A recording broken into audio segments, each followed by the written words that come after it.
Welcome, welcome everyone. Welcome to today's Q&A in Generation Moshi.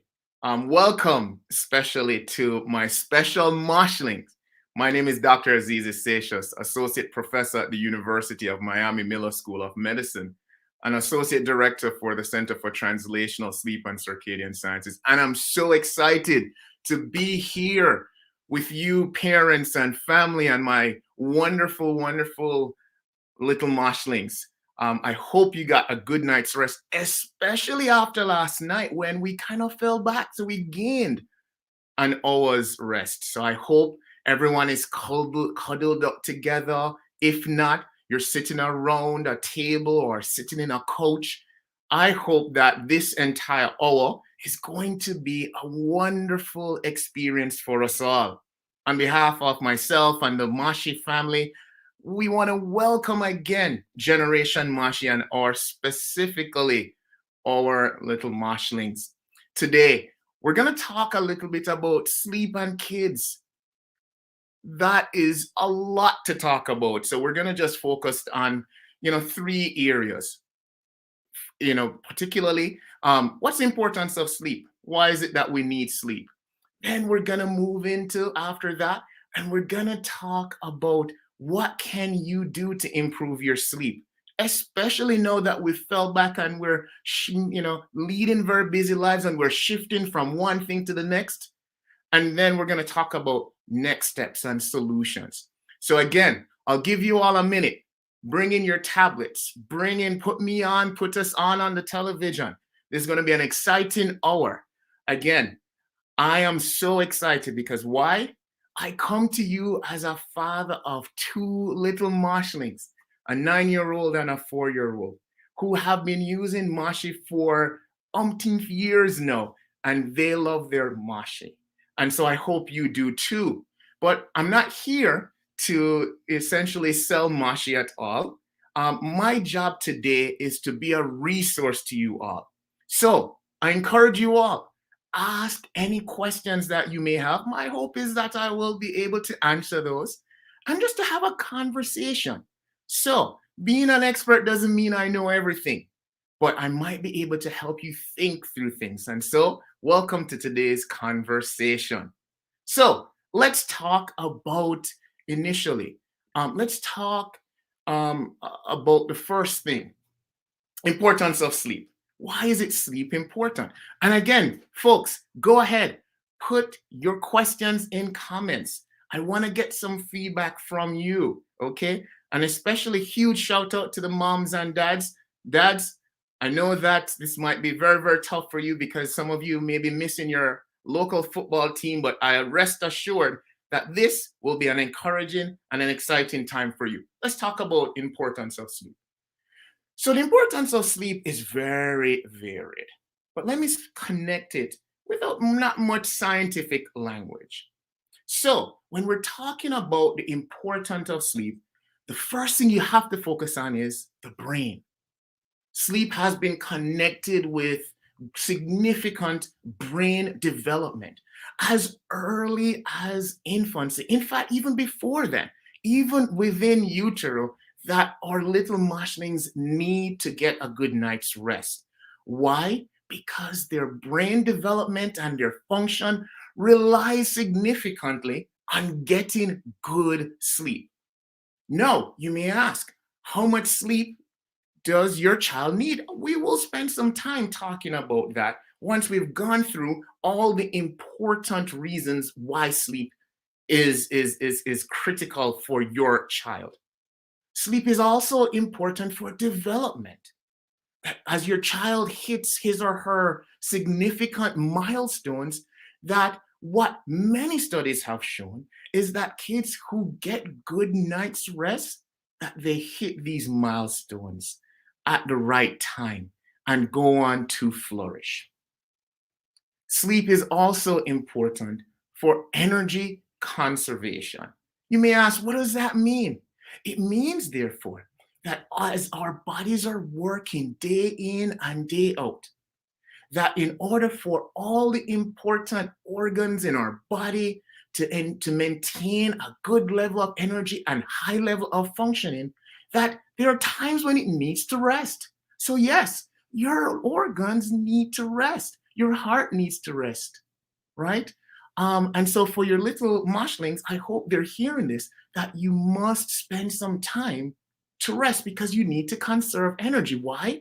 Because you're going to need all your superpowers the next day to perform, whether it's going to play basketball or playing soccer or just going to school to learn. You need to conserve your energy. There are other areas in which sleep is critical for your child. There's this big word called homeostasis. But essentially, what that means is that your body needs to keep an equal environment inside. Why is that important? Because if you overwork yourself, then it puts your body out of sync. And that can lead to some significant health issues as well as some mental health issues as well. So I know everyone, as we are seeing, the time is changing from summer to fall, and in some places, a little bit of winter, that our immune system is most compromised, where you might get the sniffles or the cold. And especially with the year that we just went through, fighting and struggling through the COVID pandemic, that many folks, particularly my own research scientists and colleagues, have shown that you need to get good night's rest to build up your immune system.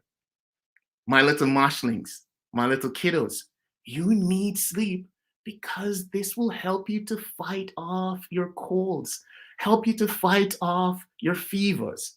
You need that amount of sleep to protect yourself.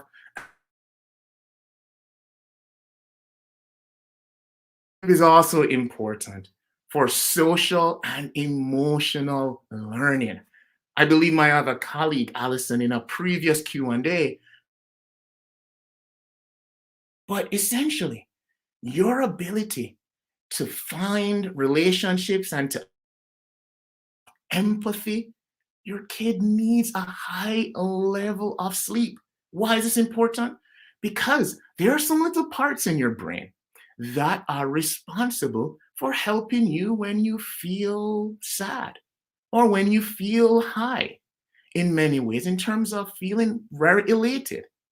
No, what happens is that when you don't get enough sleep, that part of your brain that helps you to feel good and elated and happy, that sleep compromises that.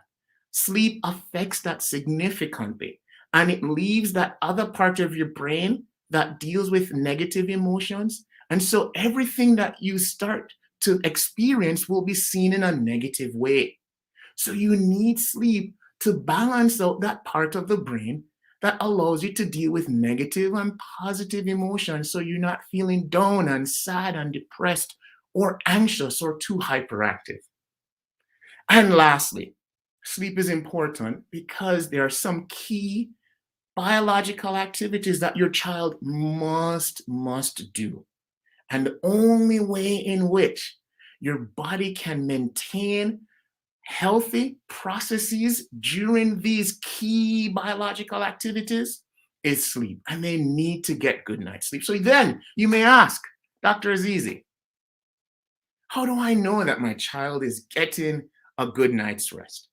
Well, it's not a one size fits all.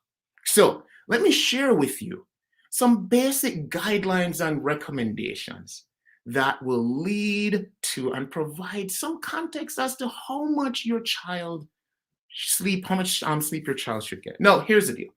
I'm not saying that if they don't get this, then there's something going to be wrong with them. I'm not saying that at all, but please use this as a guide. So for my newborns, my new moshlings, around 0 to 3 months, these are the newborns, they need around 11 to 18 hours of sleep. Now, they won't get it all in one sitting. They may get it over an entire course of the day.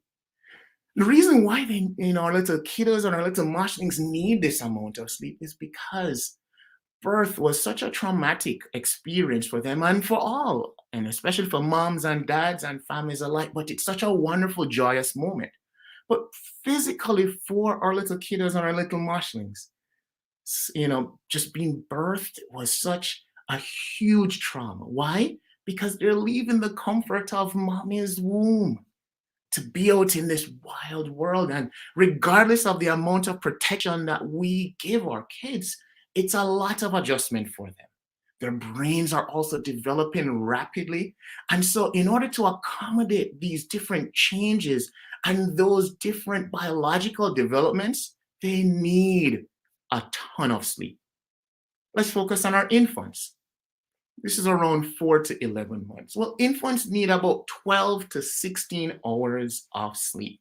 Again, they don't have to get it in one sitting, but my hope is that, and my recommendation, and it's a recommendation of many experts, that they will get it in a cumulative fashion over the entire 24-hour period. Let's focus on our toddlers, 1 to 2-year-olds. We recommend 11 to 14 hours of sleep. For preschoolers, which are 3 to 5-year-olds, well, 11 to 13 hours of sleep. And for school age kids, 6 to 12, we recommend that they get 9 to 11 hours of sleep. And for our big kids or teenagers, we recommend 9 to 11 hours of sleep. Now, I'll spend a little bit of time emphasizing with regards to teenagers. Why is it so? Well, there's several things that happen to our teenagers. Not only, as you can see this pattern and trend, that as our kiddos and our little mushlings grow older, that they require less sleep. But especially for teenagers, that even though they're little adults, so to speak, that they still require a lot more. For adults, we need 7 to 8 hours of sleep. And for teenagers, the reason why they do is because their entire circadian rhythm, now this is essentially the 24-hour clock that all our organs, our cells, our body operates on. And with kids, it shifts over a period of time. And so, what we do with our adolescents is that our poor adolescents may want to go to bed later and wake up later. And I say this all the time, our adolescents are not lazy because they're sleeping in. It's because the hormone in their body that induces sleep, called melatonin, is produced at a different stage. It's actually produced later on during the day. And the reason why that's critical is because there's a part of their brains that are developing that is shifting, and it actually helps with the healthy development of this part of the brain. This is called the prefrontal cortex. That is the part of the brain that helps with what we call executive functioning and reasoning, all these higher level things that makes the adolescent transition into adulthood. So I know I've thrown a lot at you, but please type your questions in the comments. I'd love to hear. Let's have a conversation. And the topic that we just discussed was importance of sleep and how much sleep should your child get. Please, I'd love to hear what your thoughts are.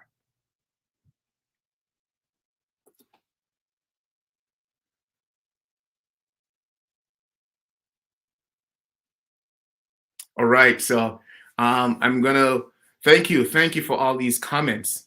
So I'll just read the question if those folks aren't able to see. So, how many hours do you think kids should sleep every night? Person said that they put their child down later than 8:30, 9:30 p.m.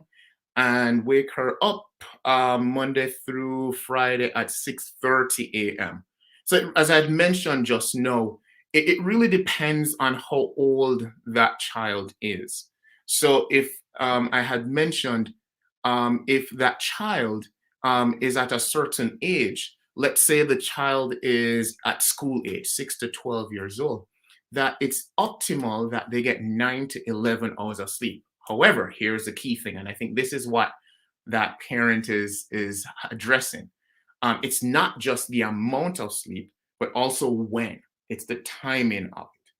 And so what we always encourage folks, and you'll see this in my recommendation later in this Q&A, is that we got to be consistent with bedtime routines.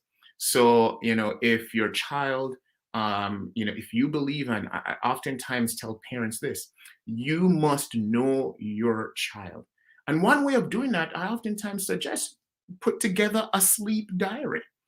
Follow your child and your sleep patterns for an entire week, maybe 2 weeks, and you will start to see significant patterns. So, for example, if they have, let's say, hockey practice, or let's say they have gymnastics, right, practice, or they have some kind of after school program and they don't get home until 6:30, and then they're not eating dinner until 7:30, and by the time they could do homework, if they do get homework and spend some wonderful time with the family, it's around 9:30.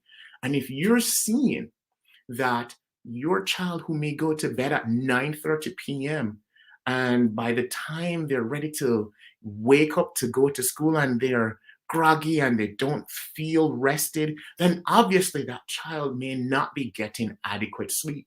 So, what I would recommend in those situations is perhaps you may want to curtail some of the extracurricular activities that the child may be participating, or you may need to shift dinner earlier so that that child is not eating highly dense calories before they go to bed.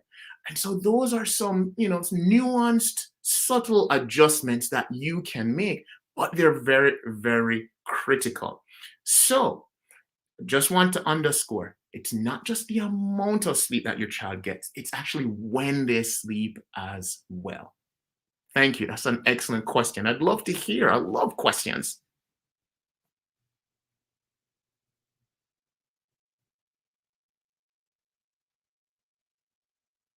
Perfect. So thank you so much for that question. So I'll just repeat it for those individuals who didn't see the question, but it says, our daughter always wakes up around 2 a.m.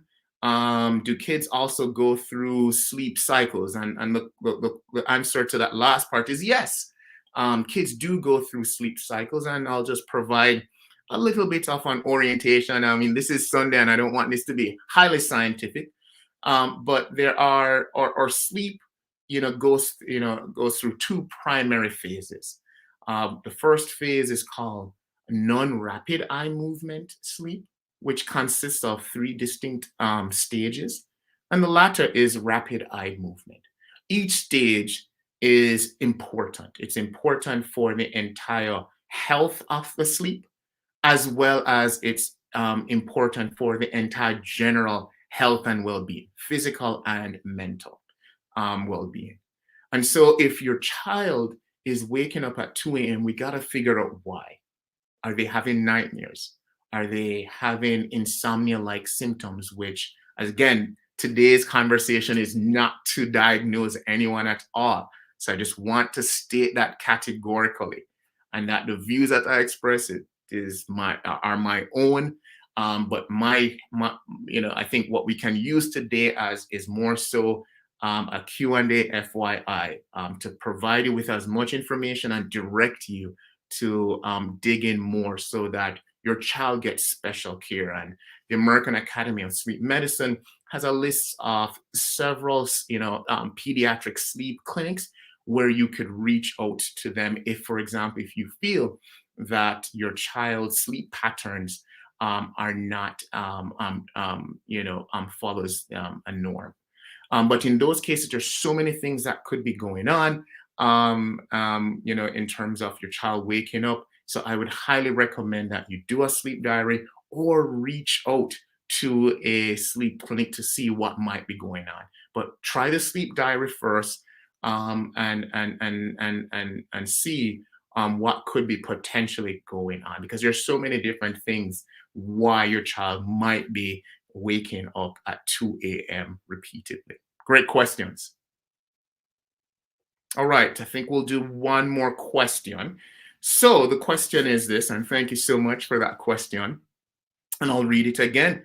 For adolescents that have to go to bed and wake up early for school, should they take melatonin to combat that shift in their circadian rhythm? Um, Very, very great question. It's a bit of a controversial question. And so I'll try to provide general knowledge and education as to how to do that. Again, please go ahead and speak with a sleep specialist or your pediatrician to see what type of treatment could work. Here's what I can share with you in terms of what is at your disposal. Because my job is not necessarily telling you what to do, but to give you enough knowledge so that when you go to your pediatrician or if you go to a sleep specialist, that you will be able to share, hey, I've heard of all these other options. Which one do you think will work best for my child?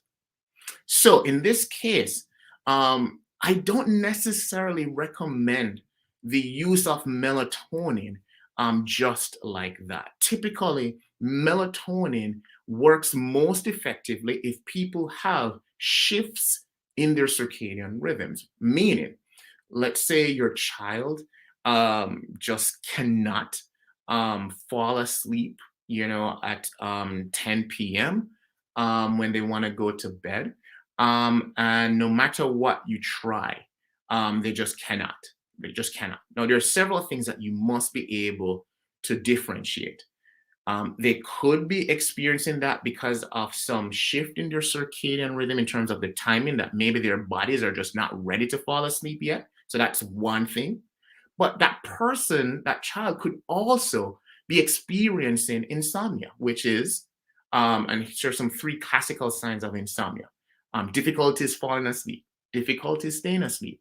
And the third one, which, I think was somewhat alluded to, was if your child or anyone is waking up earlier than they would like to involuntarily and having difficulties falling asleep, that's usually a telltale sign of insomnia-like symptoms. So in this case, I wouldn't just say, hey, I need to provide my child melatonin to adjust to the very rigid school schedule. And I know a couple of my colleagues and friends who have pioneered this space to, shift school start times. I know California is going to be doing this soon, where adolescent kids can actually go to school much later, around, after 8:30, 8:40. And I think that is absolutely a good move based on the science that I had spoken about earlier. All right, I wish I could take more questions, but we shall move on. This is great. Thank you so much. I am loving these questions. The second topic that I am going to address is how to get a good night's sleep. And many of you might ask, hey, I just want some very concrete and specific recommendations. And in some ways, I will provide those for you, but with the caveat that it really depends on your child. And I'm going to harken back to what I said earlier. You must be extremely observant. Have a sleep diary, write down, and just to be very more specific, when you're creating a sleep diary for your child, you want to take into consideration what the general sleep routine is like, but you also want to take into consideration what are some internal cues and external cues that might be affecting your child's sleep. So, for example, what do we mean by internal? Well, do they have a very stressful day, right? Do they have an illness that might be preventing them from getting a good night's rest? So you want to be able to look at those types of things in terms of stress or mental well-being. Those are some key, internal cues that can disrupt your child's sleep. And some external cues are more so, what's the bedroom environment like? Is it too noisy? Is there too much light? Are there digital devices in the room that might be distracting to the child? And also be careful of what kids eat. So in light of those things, here are some, I think, my top recommendations and tips to help your child, my little moshlings, to get a good night's sleep. First is this: avoid heavy meals about 2 hours before bed. Here is the reason why I list this as a number one, because I couldn't tell you how many times I have seen this, where people come to me and say, hey, my child can't sleep. Why is that so? Can you explain to me? And when I do a bit of kind of a back of the envelope diary, and I ask what might be going on for that child, and they're like, well, they describe a very, very exhausted child, and in a very exhausted child that has to essentially follow their own parents on an adult schedule, and that's really tough for little kiddos. Also, what they also share is the fact that, yeah, we get home and then we will have like a big bowl of pasta, and then they'll have ice cream, and then they'll have a Diet Coke, and like half an hour before bed. And I'm like, wow, okay, thank you. And this is a judgment-free zone, by the way, because I know there's so many different life circumstances that might necessitate that type of routine. So no judgment at all. However, that may actually come with some negative or adverse consequence. Mostly, it may disrupt your child's sleep. And so it has been shown that you're unable to fall asleep with heavy meals because your body's still digesting those foods. In many ways, those can lead to, nightmares for kids as well in terms of heavy meals before bed. So be careful. Try to avoid really heavy meals 2 hours before bed. Also, here's another recommendation that I also see, amongst kids, and particularly kids who are extremely active. I oftentimes suggest that you want to avoid exercise 2 to 3 hours before bed. Why? Because when you exercise, it raises your body temperature. And that is counterintuitive with producing a very wonderful sanctuary for sleep. So you want to ensure that you exercise 2 to 3 hours before you fall asleep. And then that has been linked with a much more regulated circadian rhythm. And so by the time your child is ready to go to bed, one, they are actually tired, they're not actually ramped up if they had just exercised, and so their bodies are more ready to fall asleep. The third one, and I'm doing this in terms of what I have seen in terms of hierarchy, so I'm hitting these. Avoid bright light, especially blue light from mobile devices and excessively bright LED lights at least 30 minutes before bed. I know this is extremely tough because we're oftentimes always glued or tethered to our devices, especially our kiddos, whether to do homework or for recreational activities or just to do family activities. And so you want to minimize the amount of exposure. There are some tablets, there's some devices that they have a sleep function and a sleep feature where instead of emitting blue light, that they emit other forms of light, which does not actually affect the production of the hormone, i.e., melatonin, that is responsible for inducing sleep. Nonetheless, you want to remove as many distractions and as many stimulants in your child's environment in order to get a good bedtime routine. Fourth, keep a consistent routine and sleep schedule when putting your little ones to bed. It's key, especially for younger kids, that their bodies really work on a clock. And what we need to do as parents and as caregivers is to help their clocks and their biological clocks adjust.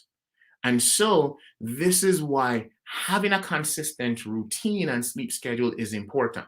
This may be 8:30. For me, for our kids, we have two young ones, as I had mentioned, it's between 8 to 8:30. And I'm not saying that it has to be 8 a.m. every night, but we usually have a general range. And we have some very specific things that we do. So, for example, we oftentimes have some family time. We sit around in my son's room and We talk about our days and the highs and lows of it. And that's good family time too, because sleep is not just this physical thing that your child has to do. It's really an embodied experience. And so your child may have had a very tough day, and that might be the only opportunity for you to engage and to process with them. And so we've done that. Then we move to brushing your teeth. And brushing your teeth can be another bonding opportunity, but it's also a decompressive type of opportunity for you and your child to calm down, preparing them. And then the last thing that we do, we have bed night stories. Yes, we have bed night stories, and we read bed night stories to our kids.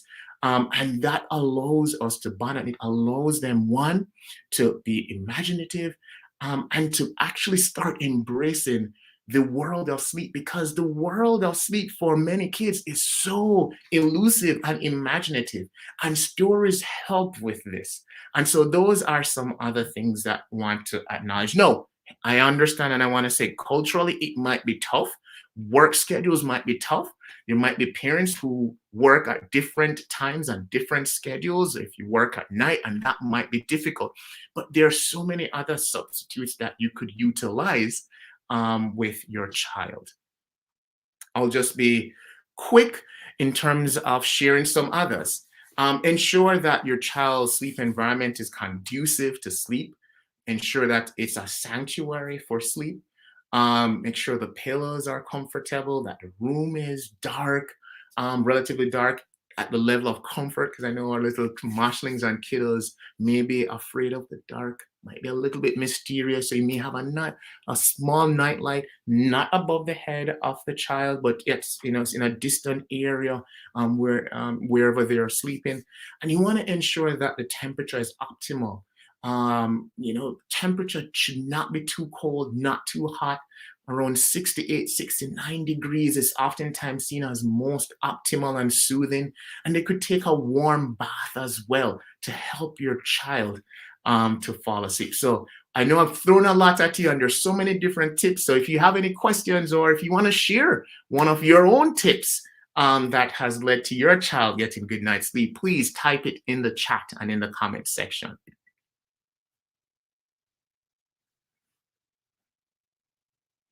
Okay, so perfect. Good question.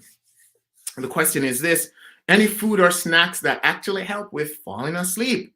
If say meals are much earlier. So absolutely great question, because if you move your child's if you move your child's sleep up further, here's what happens. Well, they may get hungry. And trust me, I have a young son, and he's always eating. So in that's a huge thing. What we try to do, and I'm not endorsing any at all, but you just want to ensure that if whatever they eat doesn't cause or doesn't have high density calories. So what we do in our own families, they may have some Cheerios, a small cup of Cheerios, or may have a yogurt, but nothing too heavy right before bed. No, it doesn't mean that it causes them to fall asleep more or quicker, but it really helps to tie them over, because that's another thing too. When I remember my son, when he was shifted, getting to be older, we would do the same routine that I just described to you. And literally by 12, 1 o'clock or so, he'd wake us up. It's like, I'm hungry. And I'm like, no, you just ate. But we realized that, especially our little moshlings or little kiddos, that their metabolism is just working, and it's at a high rate, high performance rate. And so they might be burning food much quicker and much faster. And so you want to ensure that you tie them over, but absolutely avoid heavy meals. And one thing that you could give them if your child likes this is some hot chocolate or some warm tea. That helps to soothe and to prepare the body for sleep, and that could have that effect. I think someone had another question. So the question is, kids always make excuses to delay sleep, saying, I'm hungry, I'm thirsty. Your thoughts? Hey, I think this is more like a bonding moment as parents because you're absolutely right. Yes, we get that all the time. My wife and I, our son will constantly say, "No, but I want to play more," or "No, I'm hungry, I want more," and delaying it and delaying it and delaying it. So we set some, very clear boundaries for him. And we put some agency in the decision making. So we would say, "Hey, here's the deal. You're having dinner then, what would you like next?" And I know some people may not like that strategy because it means that the child is in charge, and it doesn't necessarily mean that. I think depending on the nature of your child and where they are cognitively, that they can make a decision themselves. So what our son would say is, "Well, okay, if I eat, then can I play for half an hour and then have a snack?" Or we might say, "Well, here's the deal. Let's reverse that order. Let's have a snack, then you play, and then you'll get tired, and then we'll go to bed at 8 a.m." And I say, "Do we have a deal?" And he's like, "Yeah, we have a deal." And that has worked beautifully. So that's just to answer the question. Try and engage your child as much as possible. These tips are more guides. They are not to be used rigidly and say, "Hey, this is what you got to do." They're more so as guides because you know your child best.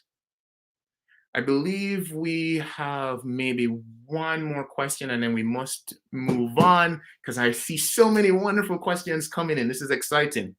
So I'll just read this. My daughter is 2.5 years old and has started preschool from 12 to 4. Congratulations to you and her. Because of this schedule, she's now able to take her nap from 1 to 3 p.m. on the 4 days each week that she attends preschool. She's missing her nap time and is often tired at school. Her bedtime is 7 p.m. and she sleeps for 12 hours each night. Is it harmful to her to lose those afternoon sleep hours? I wouldn't necessarily say that it is harmful. And thanks for sharing that because I think these are the types of questions that you don't really get answered, right, by your pediatrician because you just don't have the time. And these are some of the decisions that we as parents have to make on a daily basis. It's not as clear cut as what do I do generically, right? So here's what I would, recommend, and I'm sure you're doing a fantastic job adjusting to this. I wouldn't say that it's going to be significantly harmful. What I would say is you got to watch to see whether or not if she is, restless, whether or not if your child seems very groggy, whether or not if your child is irritable. Essentially, what I'm saying is losing her nap. What are the consequences of that? As long as she's getting good amount of sleep, so to speak, then I think you should be okay. But when you start to see your child not being themselves, significant personality, behavioral, impulse control issues, then this is what I would highly recommend. No, great questions. Let's move on to the next topic: how to get a good night's rest. How to get a good night's rest. And again, just shared all of those. And I think we'll probably move on to our next question, which is causes of sleep disruptions and helping them to adjust to daylight saving. This is very, very, very, very timely. Extremely, extremely timely. All right. So let's focus first on some, significant reasons why your child might be having significant sleep disruption. And I broke it up into two domains: internal and external. So there's some common internal. By internal, I mean inside, whether it be physically inside or emotionally inside. So the first is their emotions. That our kids, we love them to death. We love them to bits. And oftentimes, when they're going through a tough day, because they may not have the necessary language to explain what they're experiencing, that I have oftentimes shared with parents that it usually manifests in their behaviors. So they may act out or be irritable or something like that, or just shut down, or it manifests during their sleep. It may manifest with significant sleep regression. It may manifest in all sorts of sleep disruption that you're like, wow, my child never used to experience that.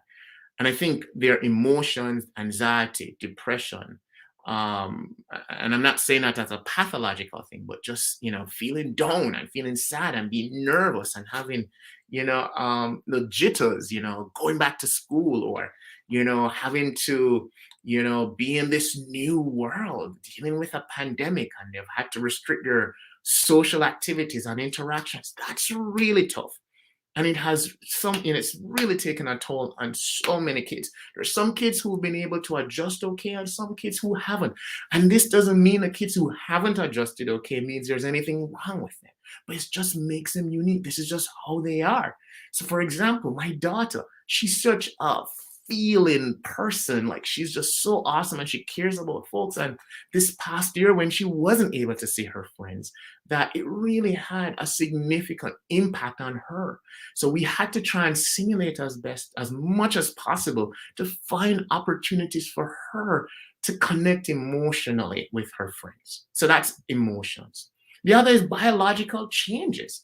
So one thing that you probably know is that as our children grow up, that they're going through rapid development.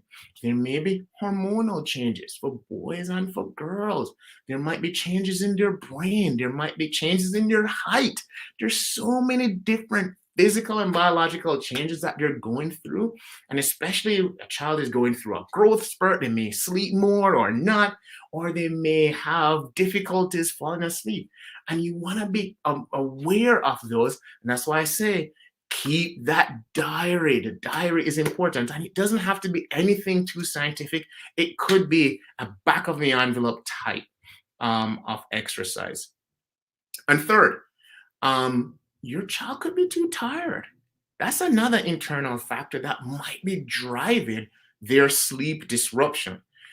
I've oftentimes seen this, and we know that our kids are super talented, and something that my wife and I talk about in terms of creating our inner unicorns in our kids.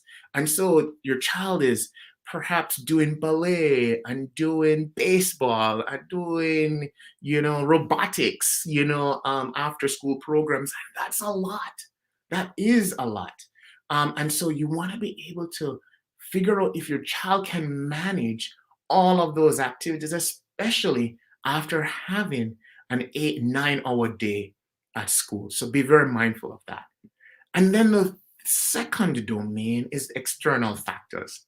These are delaying bedtimes. And I believe someone just mentioned that, kids oftentimes try to negotiate their way out of going to sleep. And some of them are so cute and so skillful at trying to find ways in which they can delay their bedtime. But I encourage you parents that to maintain that very structured routine of sleep. It will pay off. Then another external factor is noise. Noise, and we've done some work in our own research where we have seen that kids who live in highly densely populated areas, like in inner city urban communities, who are exposed to noxious noise levels, that they have difficulties falling asleep. And it's not just the kids, but everyone in the household has difficulties falling asleep. So you want to be able to be mindful of that. So people have used different types of noise cancellation. I know some folks who have used noise cancellation headphones that are just primarily for sleeping. You could have white noise that helps to drown out the noise outside so that your child could fall asleep. And the third one is temperature. Temperature is critical. You would not think, and you would know this. Can you imagine you be in your pajamas and the room is extremely hot, whether it be in the winter or in the summer, that you're tossing and turning and you're just having a difficult time falling asleep? So this is why temperature is important.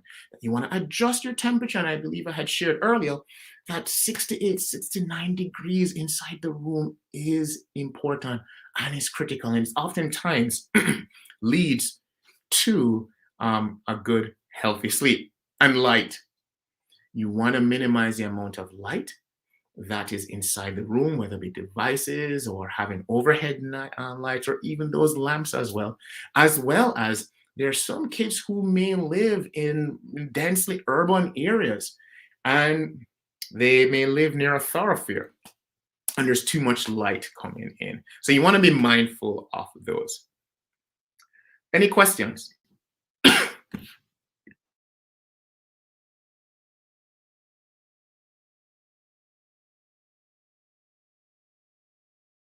All right, I think we have some great questions. So, for younger babies, at what point does waking a baby up for a dream feed at night become problematic for his or her sleep?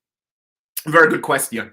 And I'd love to hear what others say because I know it really is dependent on your child. I think, I know with my wife and I, we actually didn't do dream feeding entirely because we would time it in such a way where our child, and we were lucky, where our child was able to sleep for 5, 6 hours at a time. And so, especially when my wife or myself would feed them. So, in terms of waking them up, it can be disruptive only because I worry about their ability to fall back asleep. So, what you could do, if that is critical when you do the dream feed, ensure that that child falls asleep even while feeding. I know that's tough or maybe good at times, and then ensure that you put them back to sleep after the dream feed. So that would be my recommendation to that. Excellent question. Any more questions? So, question is, when would you recommend kids drop daytime naps? It's again, it's tough, right? It's tough to say exactly when. So here's the general science behind napping. So there are two key biological processes that are operating for all of us. There is a process called process C, which is essentially the levels of cortisol, which is oftentimes associated with being alert, and process S, which is our sleep drive. So what happens is during the day and when you wake up, that obviously if you've gotten a good night's rest, that your level of alertness will be at its highest peak and your need to sleep will be lowest, right? But as you go throughout the day, the trajectory of those two essentially crisscross, whereby your sleep need goes up and your level of alertness goes down. And so, when sleep is typically initiated, where you get tired and you start to yawn, is when both are at its maximal peak, meaning your need for sleep is at the highest point and your alertness is at its lowest point. That's when, and that's usually cued with the amount of sunlight or lack thereof that your child will get. And your body produces this hormone called melatonin, telling the body, hey, it's time to sleep, get ready to sleep.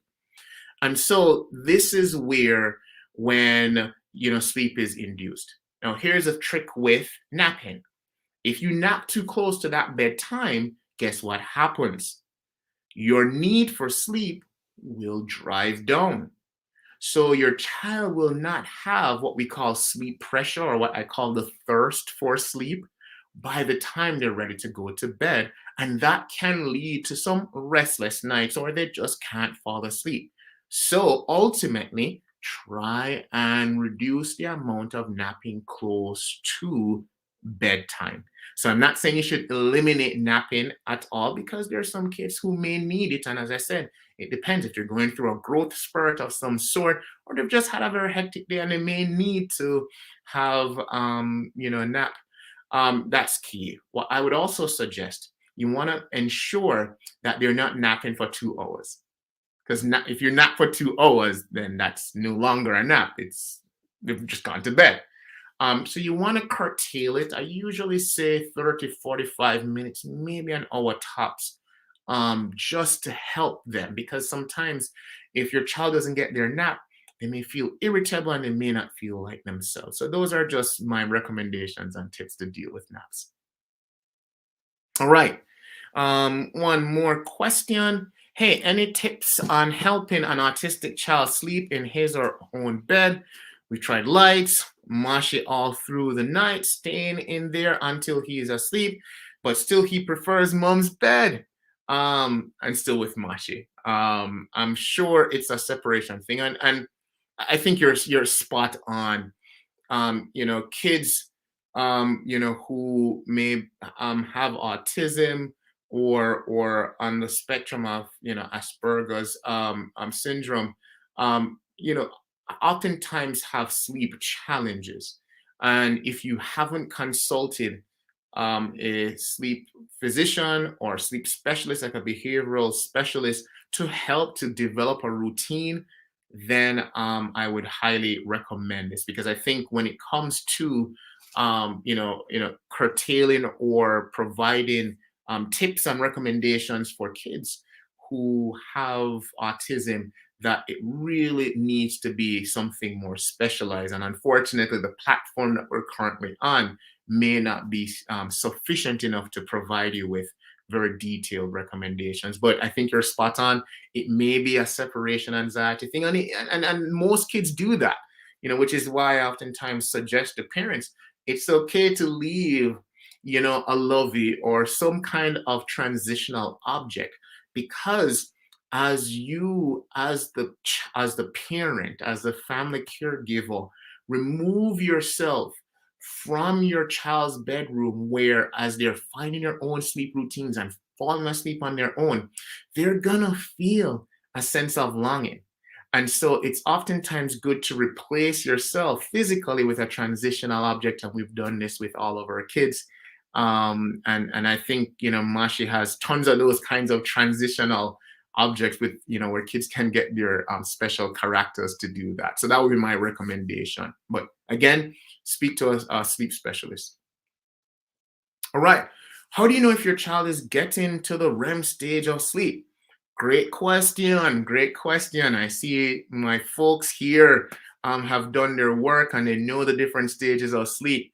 I think, one indication of getting REM sleep is if the child or you as an individual, if you've dreamt. Now, most of us dream, but may not remember it. So that's not, a reliable measurement of determining if your child is getting REM. You can have your child go through a sleep study that uses the state-of-the-art technology, where we can track their brain waves throughout their entire sleep process, and we'll be able to know whether or not if your child went into REM sleep. Now, REM sleep is important. Why REM sleep is important? Because it's during this stage of sleep that where dreaming occurs, but dreaming occurs for a particular reason. This is where memory consolidation occurs, where the brain, who has gone through so many of the different stimuli and experiences for that given day, that your poor brain cannot remember everything that it was experienced or exposed to that day. So what it will do, in a semantic, meaningful way, it will start to choose and start to shelve different experiences that are meaningful and critical. Many people believe it's evolutionary. There's some reason to think about that. But what we do know is that your REM stage is critical for brain development in terms of consolidation of memories and all. And so there has been a correlation between the amount of REM sleep and the quality of REM sleep that kids get in terms of cognitive performance and grades and their ability to study and to remember. So I hope that was sufficient, but you want to get that child assessed through, some, very well validated sleep device or sleep measure. Excellent questions. All right. As an aunt, who watching. So I'm not an aunt. I'm reading what somebody said. So as an aunt who's watching my nieces and nephews, how do you ensure they're getting the same quality sleep even when they're away from home and their parents? Excellent question. I think it will take some time. So kudos to you, Auntie, for being such a caring aunt that you want to ensure that if they're visiting, that they're going to get good night's rest. So kudos to you. I think it's key that it will take some time. You want them to bring as many of their transitional objects to you. So when our kids go over and sleep with their nanas and pop-ups and all, that they'll carry certain things that remind them of their sleep. And it could be, a pajama that smells like home, or it could be some teddy bear or some stuffed animal, or to ensure that you follow the routine that they practice in your household. So those are some ways in which you can ensure that your nieces and nephews get a good night's sleep when they come visit. All right, last question. Um, so again, this was extremely fun for me. I hope it was. I hope it was informative for you. Thank you again for tuning in, Generation Moshi and my little moshling. My name is Dr. Azizi Seixas, and I am one of the sleep experts that supports the Moshi program. And I'm just so excited to speak with you today. Until next time, have a wonderful, wonderful day. And again, just sleep well and be well. Sleep is important. Have a wonderful day now. Thank you.